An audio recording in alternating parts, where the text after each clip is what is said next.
The Truman Show is one of my favourite movies. It's incredibly rare for a film to be as funny, cohesive, beautifully paced and rich in detail as The Truman Show. However, it's even rarer for a movie to go beyond this and give accurate prophetic insights about the world. 20 years later, and The Truman Show's allegorical message is more relevant than ever. But the only way we can truly understand its meaning is by diving into the story. The film begins with a monologue from Christoph, who sets up the main premise of the movie. Truman is the unwitting star of a reality TV show centered around his life. Truman, a child abandoned at birth, has been brought up to believe that he is a normal guy living in the idyllic town of Sea Haven Island. However, Truman's entire world is a lie. All the people he knows, including his mother, his best friend, and his wife, are all paid actors. Sea Haven Island is also fake, and is in reality just a huge set enclosed by a massive dome. This gives Christoph, the director of The Truman Show, almost complete control over Truman's world. This ranges from the ability to control the weather, to the day-night cycle, and even the stars in the sky. Truman's every moment is broadcast around the world, with extra funding from the show coming from product placement.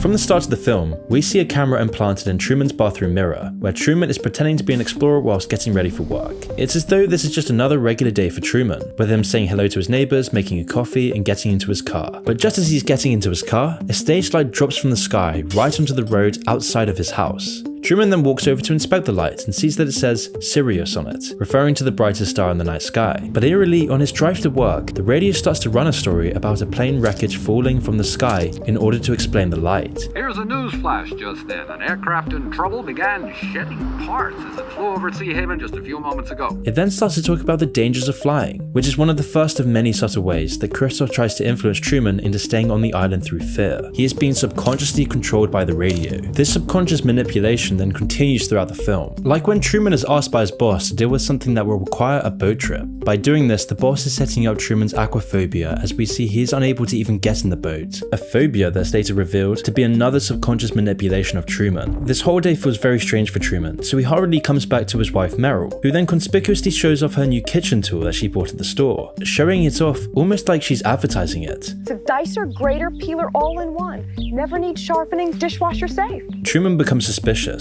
and when out with his best friend Marlon, Truman's behavior starts to be off, and he brings up his desire to leave and go to Fiji. Marlon catches that Truman is starting to wake up, so he quickly shoots down the idea. He doesn't want Truman escaping. That would break the whole game. In the next scene, we see Truman go off to spend some time on the beach, where he remembers the tragic boat accident that seemingly killed his father and gave him his aquaphobia. Christoph then even heightens Truman's misery by adding a specific path of rain to follow Truman, and with Truman's breakdown growing, we see the audience's engrossed reactions. It's all these early scenes that serve to illustrate that the fictional Truman Show can only function when Truman buys into this false reality. The Truman Show, therefore, has to make sure that Truman can't escape his cage, or even see that he's in a cage. If he knows that he's in a cage, the whole game collapses. The ways that Christoph keeps Truman deluded are the most striking aspects of the allegory. The most obvious and egregious of these is how Truman is kept complacent by exploiting his deepest fears. For example, Truman's aquaphobia works perfectly to keep Truman on the island. Christoph even risks Truman overcoming this fear when he sends Truman to unsuccessfully board the boat. The fact that Truman can't overcome his phobia only reinforces this. Truman is also constantly barraged by propaganda and subliminal messages to induce a fear of flying. There are constant reminders of the dangers of flying. It takes this rampant fear-mongering to keep Truman's delusion alive. However, this time the propaganda starts to weaken. Truman still fantasizes about taking a flight to Fiji. His aquaphobia is still strong, but it's revealed that this is most likely because it originates from the undressed guilt over Truman's father's death. But it's not just the fear that influences Truman. The control that Christoph has over his world is total. Everything Truman takes in on a daily basis is designed with a secret purpose. The TV he watches reinforces the message. The media always has headlines directly promoting whatever they want Truman to believe. Even the people that Truman talks to on a daily basis spout the same canned lines and positive affirmations. Propaganda is seeping into every aspect of Truman's life and society. You thinking of flying somewhere?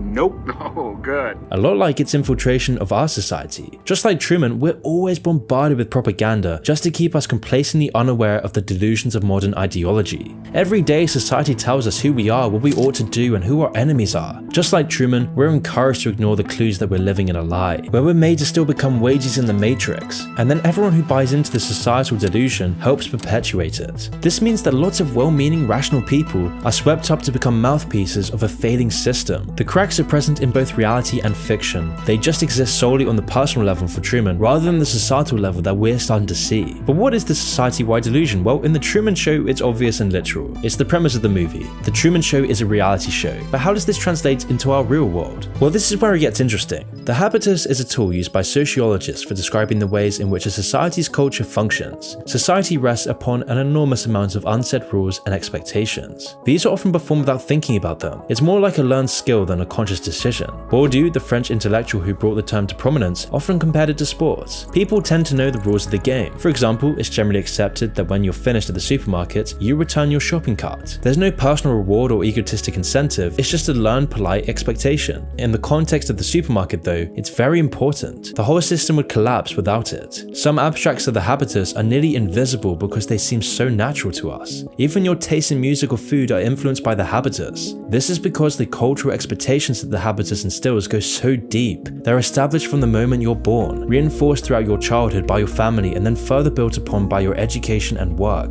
This then makes the habitus a self-perpetuating structure. Those brought up in certain habitus will nurture its specific values in their children, for example, making sure the cycle continues. The Truman Show gives a literal picture of what a habitus can look like. We can see all the actors in the fictional Truman Show as being sucked into this. The actors act in certain learned ways in order to perpetuate the essence of the Truman Show. Now, the key difference between fiction and reality is the incentive. Literally, the actors in the fictional Truman Show are being paid to play their parts, but in the real world, people play their parts in the habitus because the habitus itself has conditioned them into it. Everyone is one of the actors. Everyone makes the delusion real. And what the Truman Show goes on to tell us is that when the habitus has been altered into something too detached from an authentic society, cracks start to show, when lies start to perpetuate, when the ego gets in the way, when power corrupts, the habitus starts to break, and this ripples throughout entire civilizations. See, throughout the movie's progression, we see Truman gradually wake up to the delusion that has consumed his life, which inevitably causes a breakdown of the entire habitus. The further Truman moves towards truth, the faster the delusion collapses, and thus the more resistance he faces. The habitus of our world is just as deluded as the one in the Truman Show. This is because what's valuable culturally has been drastically changed by reality TV and social media. The Truman Show almost predicted this with its commentary on reality TV. The vapid values of reality TV expanded to shape the entire habitus. Now limited to reality TV, and this doesn't seem too harmful, but it gets so much worse when you consider this in our own reality, especially with the effects of social media on our values. Nowadays, everyone's the star of their own reality TV show. People project vapid and unattainable standards by advertising a fake life on social media. That 14-year-old girls who use social media more than 5 hours a day saw a 50% spike in depression symptoms. This feeds into people's values. They see other people's fake lives and hold their own up to the same standard. These people then perpetuate the cycle, which then brings the habitus further and further away from authenticity and truth. Corporatization of society is then also reflected in the habitus of both the Truman Show and in our own society. In the Truman Show, the effects are obvious. Truman's wife is constantly advertising and shitting brands. It's almost a learned response that has been ingrained into her. You really ought to throw out that mower. Get one of those new elk rotaries.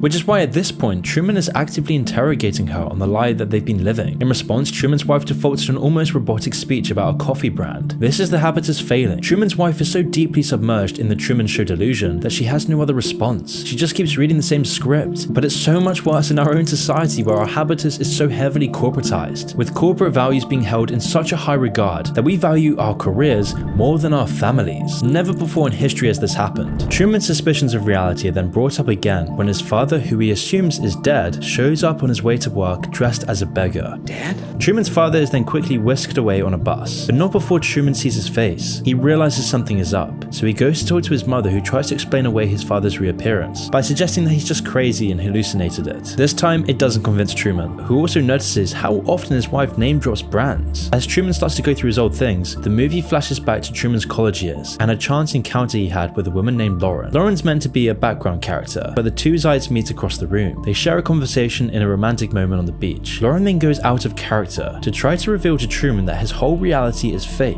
Listen to me. Everybody knows about it. Everybody knows everything you do.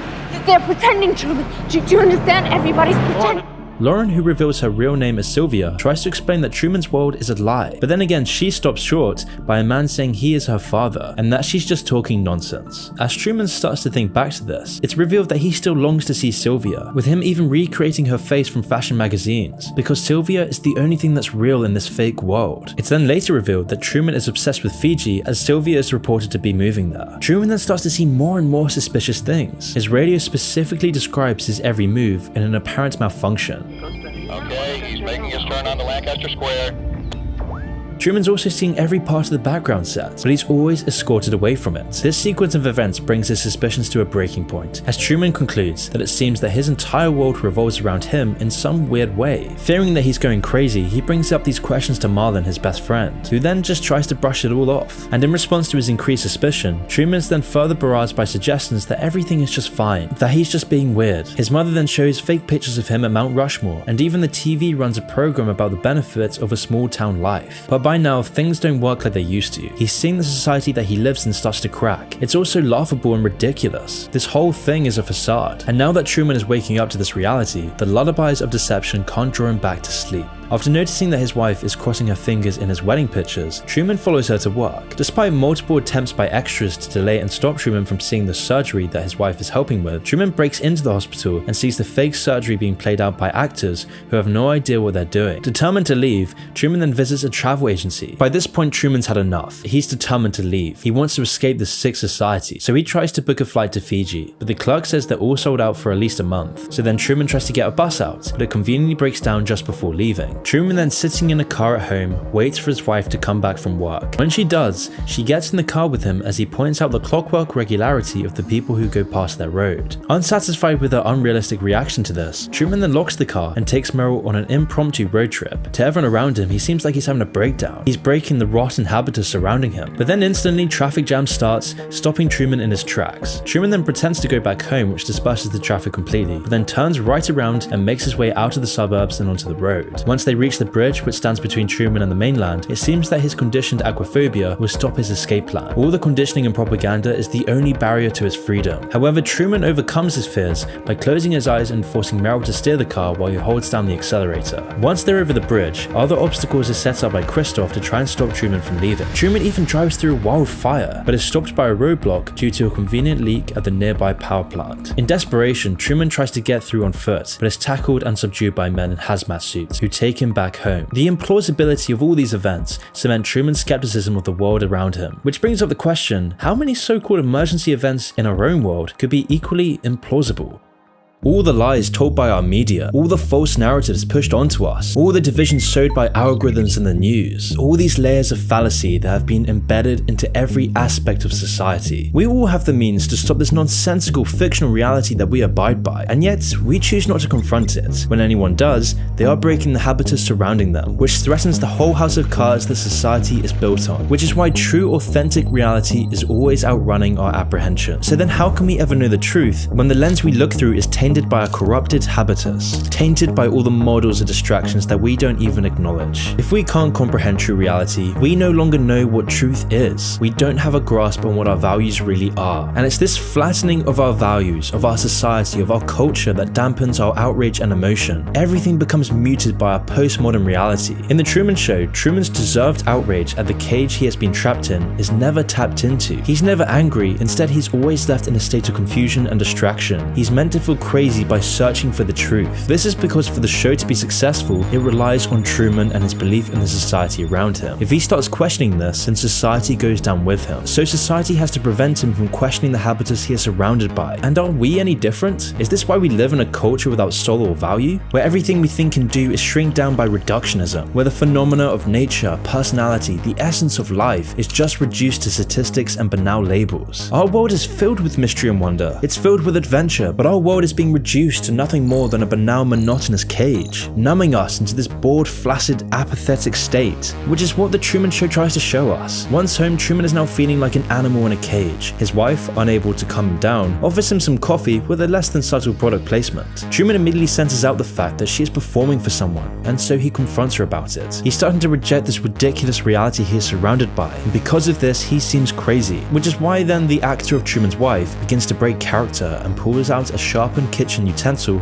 to defend herself. It's these sorts of cracks in the show that only happen when Truman stops believing in it. Like in our world, we're now starting to see the rise of political outsiders. We're seeing the rise of extremism and a general apathy of all the people who refuse to believe in our current system. With our government starting to collapse with war imminent, no one trusts our broken society. And in the case of The Truman Show, it's this unraveling madness that almost ends with Truman's wife revealing her acted role. Only until Truman's lifelong friend Marlon bursts in at the last minute and whisks Truman away to have a heart-to-heart conversation situation. But at this point, it's like putting a band-aid on a gaping wound. The floodgates are now open, and Truman's belief is dwindling. In this scene, the two are sitting near the river and begin reminiscing. Christoph, through Marlon, reassures Truman that Truman's life has meaning and is normal. He comforts Truman by assuring him that if what Truman believed was real, then everyone would have to be in on it, including him. Though this isn't possible, as Marlon would never lie. On the surface, Truman seemingly takes this into heart, but deep down he knows that Marlon is just a victim of the game, and so he deliberately shows to him that he bought the ruse. He knows that Marlon isn't a bad person, but that he's not a real person. Morning arrives, and Truman seems to be back to his old self. He draws with a bar of soap on in the morning. He has the usual conversations with his neighbors and co-workers, and seems interested in a new office mate he will have next to him. Evening rolls around, and everything seems business as usual, with Truman fast asleep. However, Christoph senses something is off. Truman fell asleep in the basement rather than his bed, so Marlon is again sent over with a six-pack to investigate and talk Truman back to sense. However, this time he finds that Truman isn't there and has escaped from the house. Christoph calls for all actors to search for Truman, and for the first time in the show's history, cuts the transmission. However, even with all the actors searching the entire set, Truman cannot be found. At his wit's end, Christoph has the set illuminated into daylight mode early, and on a hunch, has the team begin looking through the cameras near the harbour and on the boat. After cycling through a few cameras, the team finds Truman aboard a sailboat, and Christoph gives the call to resume transmission. After a few moments of peace sailing, Christoph is then faced with a dilemma. He either continues the transmission at risk of Truman finding the truth, or he gets rid of Truman entirely, so he decides to send a violent storm above Truman's boat. Christoph increases the violence of the weather, but after a few long minutes, relents. Amidst this, Truman shows his willingness to die for the truth by shouting to the sky, "Is this the best you've got?" Christoph, in godlike stupor, descends to send the most violent bout of weather yet, all to the dismay of his crew and producer. Truman, however, holds on but is knocked unconscious. But at the last minute, Christoph rescinds the weather and removes the storm, resuming the tranquil waters. Truman regains consciousness and begins sailing his boat again. He has beaten the storm and the sea seems to be in his favor. However, after a few minutes, the bow of Truman's boat launches through the side of the set, leaving a big hole in the sky dome. By now, all of Truman's suspicions have been confirmed, and in an ecstasy, begins punching the wall. However, the reality of Truman's situation begins to dawn on him as he sees the ramp at the end of the water. Truman walks across this ramp, walking on the water. The audience is gripped. The culmination of his 30 years in the Truman Show seems to be at its finale. Truman locates a staircase and slowly ascends to the side of the set. At the top, he locates the door labeled exit and opens it, revealing the abyss beyond his realm. A godlike voice then thunders through the sky as Christoph reveals that Truman was the star of a TV show with the whole world watching. Truman asks, "Was nothing real?" And in response, Christoph responds that Truman is real, and that's what made him so enjoyable for millions. Christoph then tries to keep Truman in the set by indicating that there was no more truth out in the real world, and that in the world he created for him, he had nothing to fear. The ignorance was bliss. After a few moments of silence, Truman looks up at the camera and says his final words before leaving the show. Good afternoon, good evening, and good night. It's Truman's overriding impulse to return to what is real that makes the entire show fall apart. His drive to understand true reality is enough to bring down the false reality he'd been living in. As he goes through the door, this symbolizes Truman taking back control and turning back on a sterile, hollowed out reality. And today, we're in the same process. The increasingly ridiculousness of our society and the habitus that we're servile to is beginning to crack. With our world, economy, and culture crumbling into the ground, we're seeing a rejection of this tired system. We're seeing new waves of younger generations dropping out of the workforce, rejecting the habitus imposed on them, and millions taking the untrodden path, which is causing society to reach a crossroads. We're faced with a new path because those in control of our reality are now making a new one, a path of metaverses and virtual AI reality to take us astray from our current world, and the other path is a reversion back to what is truly felt. But whichever path we take, our belief in society is falling apart. The cracks are starting to show everywhere you look, and the game is collapsing in on itself. So the question is, where does it go from here?